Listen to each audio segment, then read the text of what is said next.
Just switched on your TV. Here's some interesting news for you. 1 in 5 British businesses have been suffered a recent cyber attack that has cost them financially. Sean is talking about that with a professional hacker. Good morning. Morning. Who better to have with us? One of the good guys, should be said as well. Morning, everybody.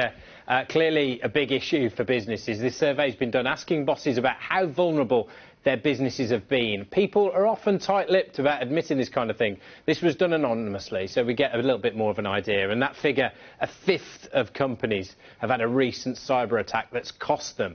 Sometimes it can be as much as £500,000. So can tot up quite a lot.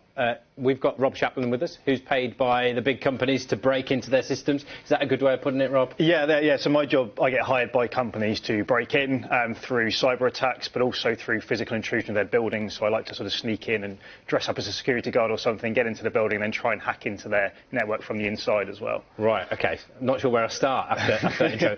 Let's start with the idea of companies losing a lot of money and hacking taking place. So you're an employee going into work today, and you're thinking, how am I avoiding this? Who is it who is trying to get into these companies and get information? There's quite a lot of people that might do it. So organised criminal groups that might traditionally have robbed banks or jewellery stores are now moving into cybercrime as it's more profitable and less risky for them. They also might try and influence someone that works for the company. So the easiest way for me to break in somewhere might be to bribe a cleaner, for example, to take a USB stick with them, plug it into the network, and then that logs all the keystrokes, and now I have the passwords. Now I can log in as someone that works there and steal all the information on the network, and that might be worth money. Imagine doing that for a big pharmaceutical company. You'd steal plans for drugs or something, you could sell that online for millions potentially. So somebody who might rob a jewellery store, they to me might not necessarily have like the coding capabilities that a lot of people think. You see something like this, it's all about computers and hacking, that's what you see in the movies.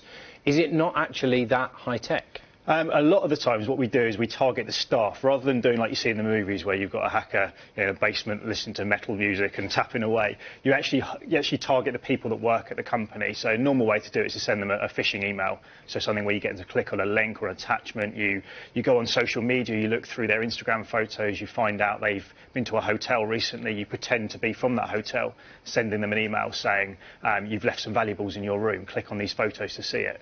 They open up the photographs, and now, because they've opened up an attachment to the email, I've got access to their computer at work, and now I can do whatever I want with it. So I can information from it. I can turn the webcam on and have a look at them if I really want to. Is there something even for you, when you say dressing up as a security guard, is there something that you've gone and done that you never thought you'd be able to get away with? Oh yeah, loads and loads of times. It's amazing. People are very, very trusting, which is a nice thing, but it often makes it very easy for me to dress up and get into their building. And then once I'm inside, I'm normally trusted, especially in a big company. If you've got thousands of people working there, you wear a suit and tie, you look comfortable, you go to the kitchen, you make yourself a cup of coffee, you sit down in a hot desking area, and everyone just thinks you work there, and you just hack away from inside. Just want to reiterate in the middle of this interview, if anybody's just sort of tuned in, that this is all legal stuff. Yeah, it's all legal. So I'm hired by the company. I have a form saying it's all legally allowed, and then afterwards we help them defend against the things that we used against them, which is why in this survey a lot of companies are saying they've been affected by real-life hacks, because it's quite easy to do, to be honest. So we need to make sure that we're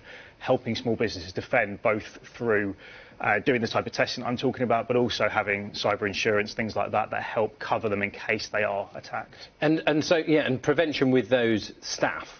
I mean, it's sort of I might be going into work today thinking, well, hang on, is that security guard, is that cleaner, is the person sitting down the desk from me, are they one of us, or are they working for some organised crime? I mean, how big a deal is this? Yeah, I stress things like that are quite rare to be actually using someone on the inside to do it. It's normally done via phishing attacks, which is why most cybersecurity education is about being careful what you click on and things like that.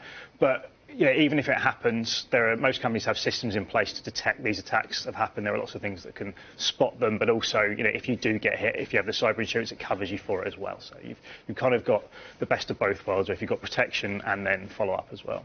Rob, thank you very much. Rob Shapland there, professional hacker, with a few ideas there. It's not all about coding and the biggest computer technology out there. You can dress up as a security guard. It seems like a joke, but it's costing businesses lots of money, these cyber hacks. OK, good advice on what to do about it.